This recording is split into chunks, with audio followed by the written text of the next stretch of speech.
Phase de la spirale descendante de l'âme.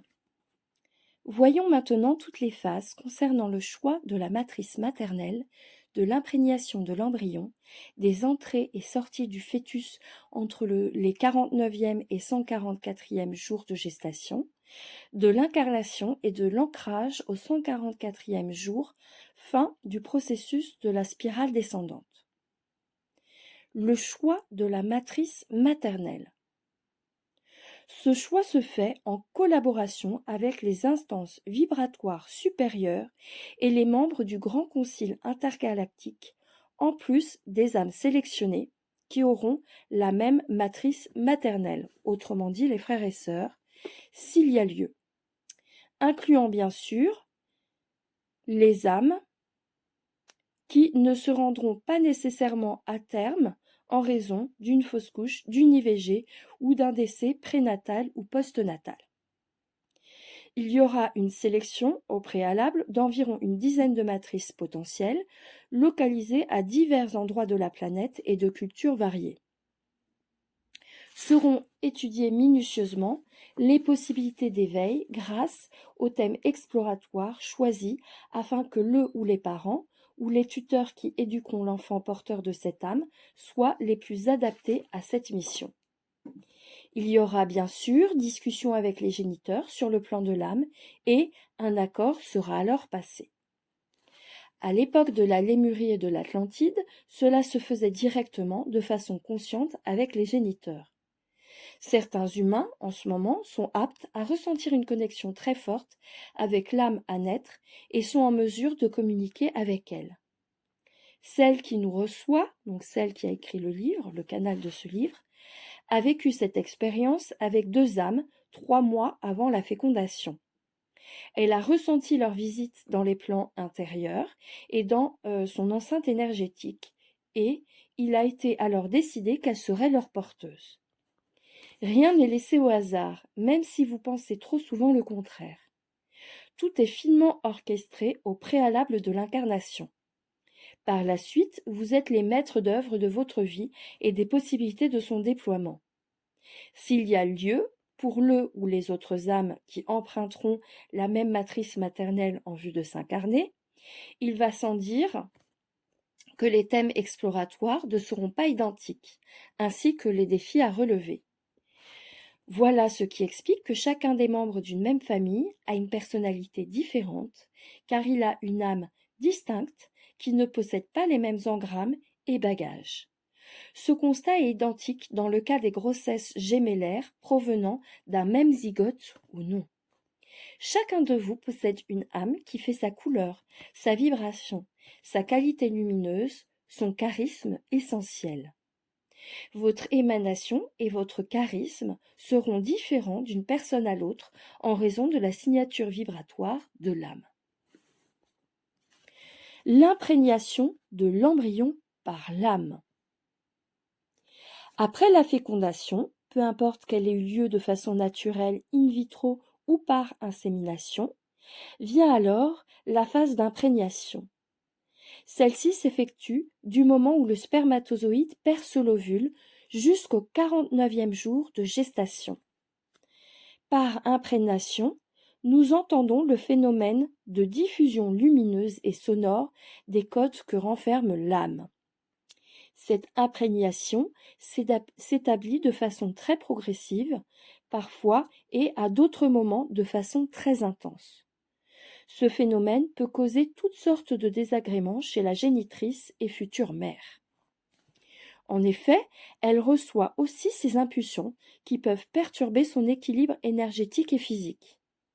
Vous attribuez ces désagréments uniquement aux désordres hormonaux dus à la grossesse, mais il n'en est rien.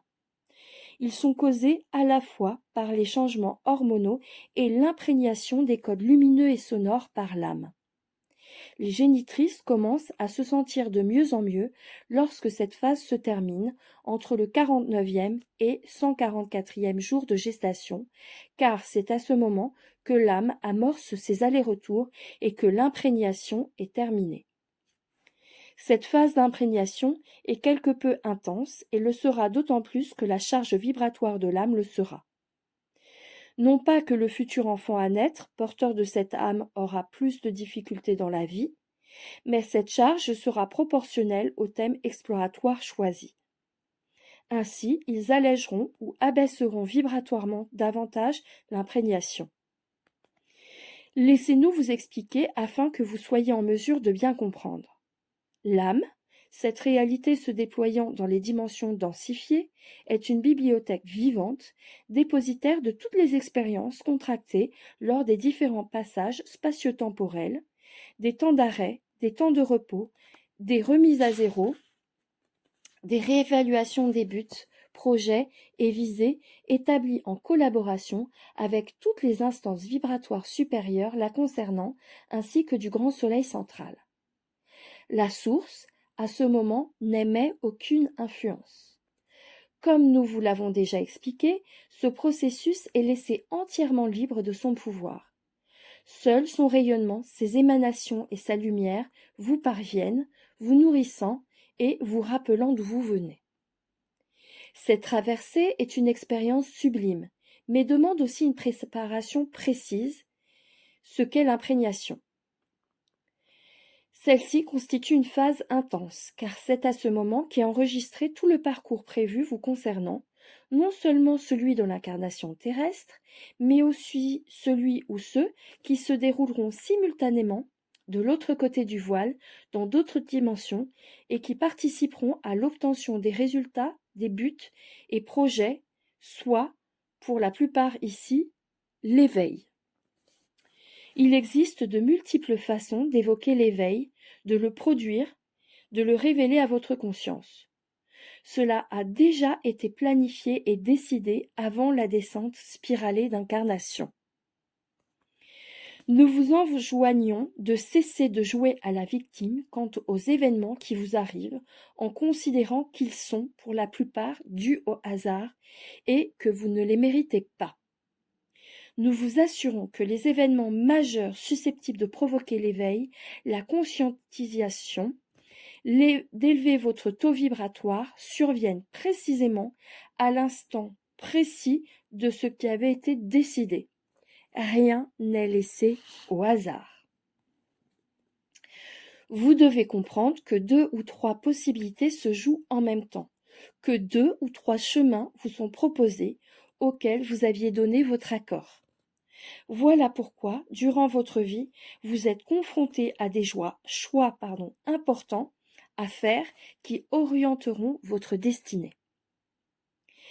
Nous voudrions vous informer que 2 ou 3 orientations sont possibles dans chacun des domaines suivants. Votre métier, votre travail, votre vie sentimentale, votre famille et, bien sûr, votre développement personnel. Tout le reste est laissé à votre libre arbitre. L'imprégnation sera cette phase où seront enregistrées ces 2 ou 3 possibilités dans chaque domaine important de votre vie, et l'intensité de ce processus sera proportionnelle aux décisions en fonction des thèmes choisis. Certaines âmes auront une imprégnation beaucoup plus aisée, car elles n'auront choisi qu'un seul domaine à exploiter, tandis que d'autres iront de front dans tous les domaines, car elles tenteront par tous les moyens de relever le défi de l'éveil. Tout est possible. Toutes les expériences dans votre monde polarisé sont pertinentes. Seule votre perception et votre interprétation changent la nature de votre expérience et pourront ou non vous amener à l'éveil et à l'augmentation de votre taux vibratoire dans l'expression de l'amour inconditionnel. Plus une âme est chargée de buts et de projets, plus elle subira une imprégnation intense. Lorsque cette phase d'imprégnation est complétée, s'amorce alors la première descente ou visite par la spirale descendante dans les corps énergétiques de l'embryon. Les corps énergétiques sont constitués en même temps que le corps physique à partir de ce que vous appelez le champ morphogénétique. En fait, ce champ joue un rôle mineur dans le développement de l'embryon il oriente le développement embryologique. Ce qui joue un rôle majeur, c'est l'âme.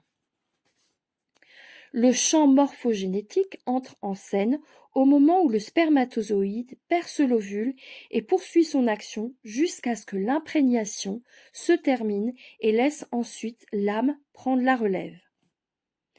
En effet, c'est à ce moment que se constitue son support par excellence, les champs électromagnétiques et cristallins. Ce dernier est actif depuis peu sur votre plan et n'est infusé aux embryons que depuis 2012.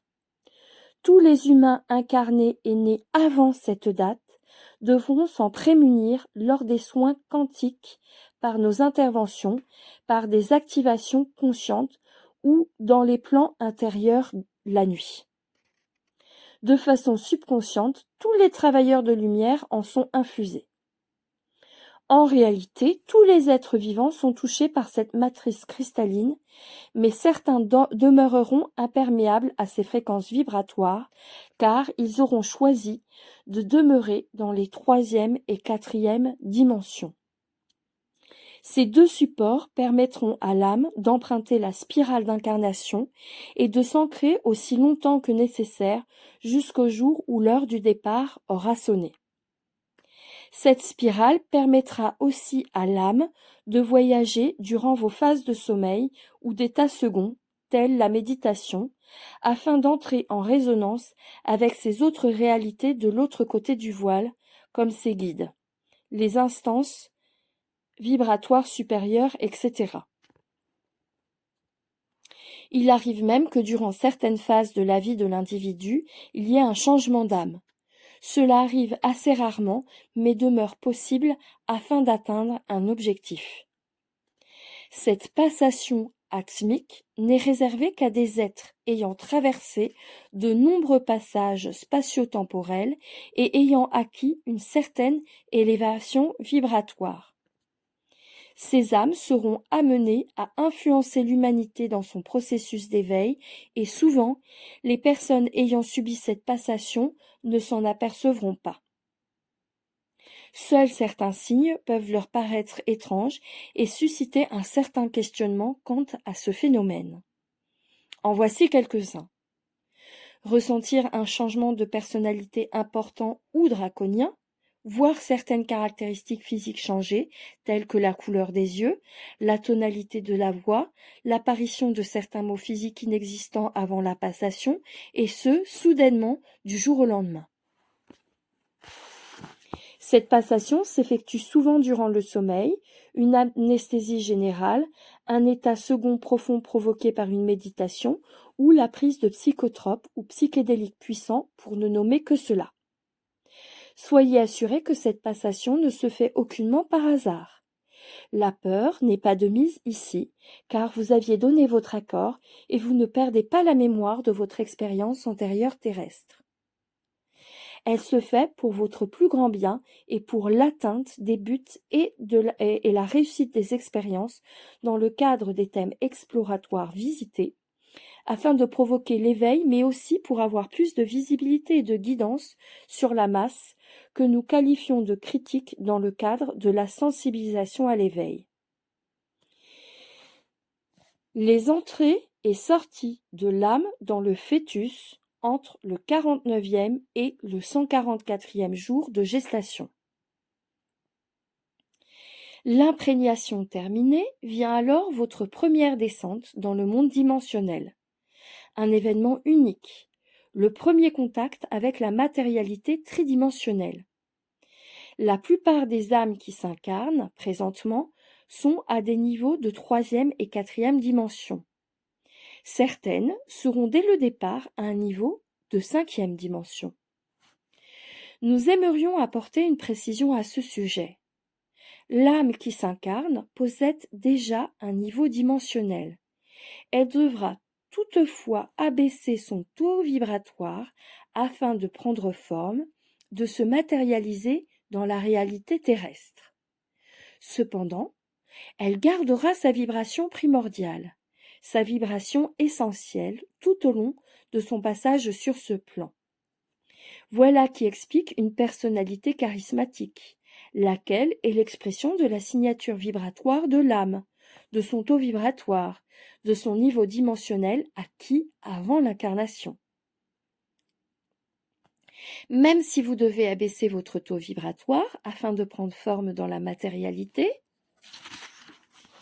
il n'en demeure pas moins que la nature et la qualité de ce que vous êtes en tant qu'âme demeurent codées dans l'émanation de votre rayonnement, de votre expression, de votre conscience. Toutes les âmes ne sont pas identiques, ne possèdent pas les mêmes attributs, les mêmes engrammes, les mêmes expériences et les mêmes visées, ni le même taux vibratoire. Voilà ce qui explique la forte différence de personnalité chez les jumelles ou jumeaux homozygotes, ce qu'on appelle les vrais jumeaux. D'après vos scientifiques, l'identité génétique de ceux-ci est identique, mais cela n'est que partiellement vrai. En effet, elle l'est au départ, jusqu'au 49e jour de gestation.